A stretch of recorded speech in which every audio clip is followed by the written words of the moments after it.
Well, dear viewers, today we are going to learn three grammar aspects. Used to be used to, get used to. Demek bugün sizlar bilan used to be used to, get used to'ni o'rganamiz. Demak, birinchi navbatda used to'ga e'tibor qaratamiz. Used to oldingi avvalgi vaqtlarda sizlar ko'p odatiy bajargan, takror bajarib turgan ish harakatlar, lekin hozir qilmaydigan ish harakatlar hisoblanadi. Mana misol uchun qoidasiga e'tibor beramiz. O'tgan zaman odatlari, odatga aylangan ish harakat bo'lishi kerak o'tgan zamonda, lekin hozir qilmaysizlar o'sha. Endi buni strukturasi qanday? Ega yoki biror bir shaxs bo'lishi mumkin buning o'rnida, kishilik olmoshi yoki hayvon nomi. Undan keyin used to qo'llaniladi. Ega har qanaqa shaxsda bo'lsa ham used to tusamaymiz. E'tibor berasizlar shunga, ega har qanaqa shaxsda bo'lsa ham used to tusamaydi. Mana shu bir xil holatda used to shaklida ishlatiladi. Endi ish harakat, undan so'ng ish harakat, ya'ni inglizda verb deyiladi. Buni ham yozib qo'yaman, verb. Ish harakatni birinchi shaklidan foydalaniladi. Chunki to infinitivni bilasizlar. To dan keyin fe'lni birinchi shakli qo'llanilishi kerak. Shuning uchun ish harakatni asosiy shakli. Bitta misol. Mana e'tibor beradigan bo'lsak, sobir bu yerda ega sifatida qo'llanilyapti. Sobir.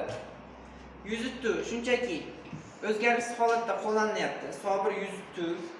Undan keyin drive harakati, drive. Undan keyin to'ldiruvchi, attract. Ish harakat mana drive birinchi shaklda o'zgarmasdan qo'llanadi. Sobir used to drive a truck. Sobir truck haydar edi. Endi but now, ammo hozir he doesn't. U haydamaydi. He doesn't drive a truck. U yuk mashinasi haydamaydi hozir. Demak, umumiy eslab qo'yinglar, o'tgan zamonda odatga aylangan takroriy ish harakatlar uchun used to struktura bilan gap tuziladi. Undan keyin bizlarda yana bor to be used to degan struktura. To be used to. To be degani am is are, shuni esdan chiqarmasligimiz kerak. Shaxs songa qarab am is yoki are ga o'zgaradi hozirgi zamonda. Undan keyin used to qo'llaniladi. Bu sizlarga boshida o'rganish qiyin bo'lgan, o'sha holatga ko'nikish qiyin bo'lgan, keyin o'rganib ketgan holatlaring hisoblanadi.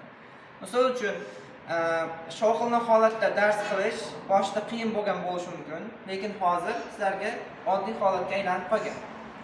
Mana holatga o'rganmoq, tanish bo'lmoq, oddiy holga aylanmoq.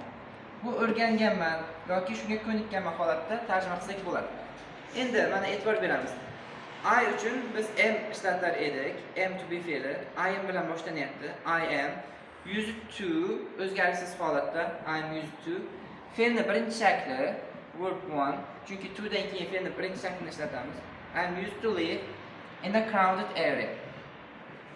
Ya'ni men odam gavjum bo'lgan joyda yashashga o'rganganman. Demak, bizga oddiy holatga aylanib qolgan harakatlar uchun to be used to strukturasi foydalanadi.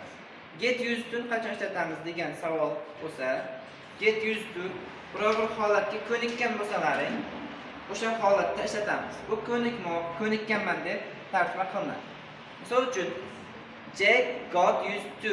Misol uchun, Jack bu yerda ish harakatining egasi bo'lyapti, Jack. Endi Jack ko'nikkan holatda o'tgan zamonda get ga o'zgargan holatda ishlatilyapti. Got used to hear bad words from his friends. Ya'ni Jack ko'nikkan eshitishga yomon so'zlarni do'stlaridan. Tamam. Demak, biror bir holatga ko'nikkan holatimizda get used to ishlatamiz.